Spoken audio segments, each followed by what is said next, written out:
लोग ध्यान दीजिए। कुछ देर के लिए पैसेंजर आप लोग बन जाइए, सुपर फास्ट बन जाएगा तो फिर प्रॉब्लम होगा कि राज को रसोई ना हो।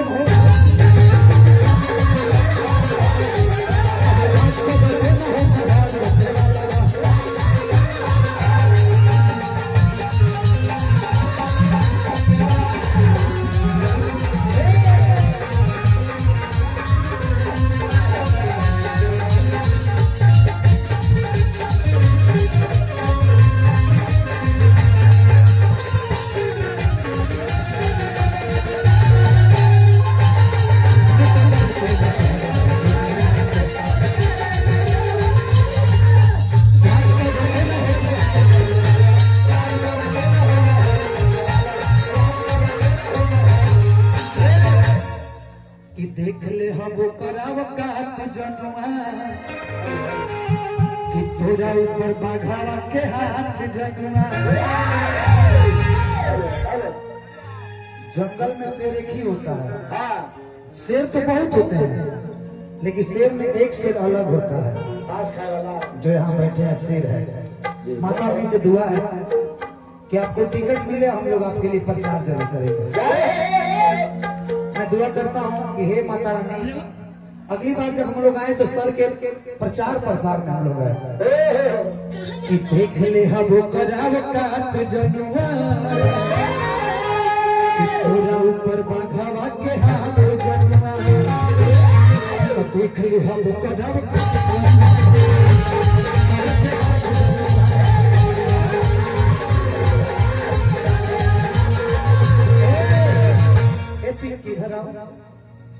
यहाँ बैठो बैठो। अरे धंसेगा नहीं, टूट जाएगा तो मैं दे दूंगा। बैठक खातिर आदत बनाओ है पड़े क्या डॉक्टर सब क्यों है नहीं पता है ना कहाँ बेस को जाएगा तो बेस ना फेस है इधर कीजिए। हां ड्रेस इधर रखने दीजिए हमें। ये देखो ये काम ना पड़े पगली। अरे इधर से बैठो यार, ऐसे बैठो कि पूरा जिलावा में गर्दा मचाई ना हो अपना उंगली पर सबके नचाई ना हो कि पूरा जिला में गर्दा मचाई ना हो अपना उंगली पर सबके नचाई ना हो कि वेशभूषा उहे रही रोल बदले वाला बा राज को रसोना हो बदले वाला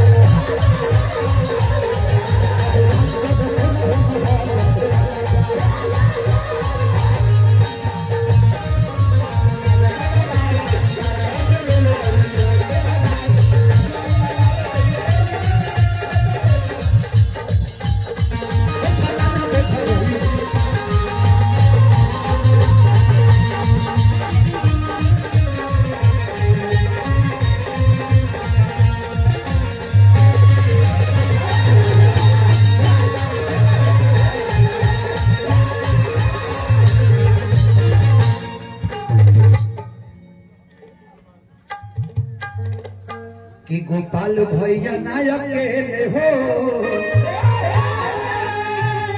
मलकिनी के ने बनी। अच्छा इन्हें बनी मलकिनी का देखो गीत गाते हैं लोग के बराबर कि भैया ना गोपाल बड़े अकेले हो इसमें बड़े सांसद के मेले हो कि सारे माधन से नायक ले हो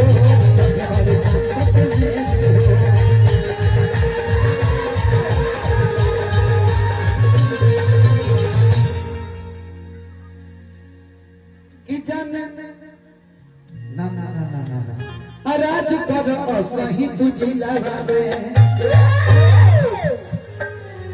कह भाहतारू कहे हमारा दिलावा में कि पिस्टल आधुनाली बदली अरे होल बदले वाला बा कि पिस्टल आधुनाली बदली होल बदले वाला बा राज कर सोना हो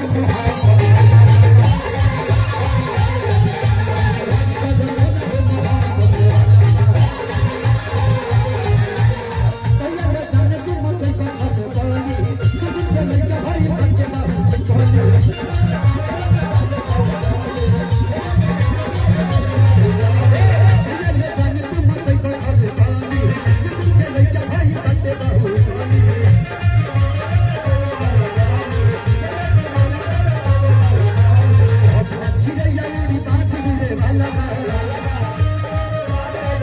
अरे भगवा चिड़ैया उड़ी बाज उड़े वाला अब ना उड़ी तो राज कर सोना हो माहौल बदले वाला तो राज कर सोना हो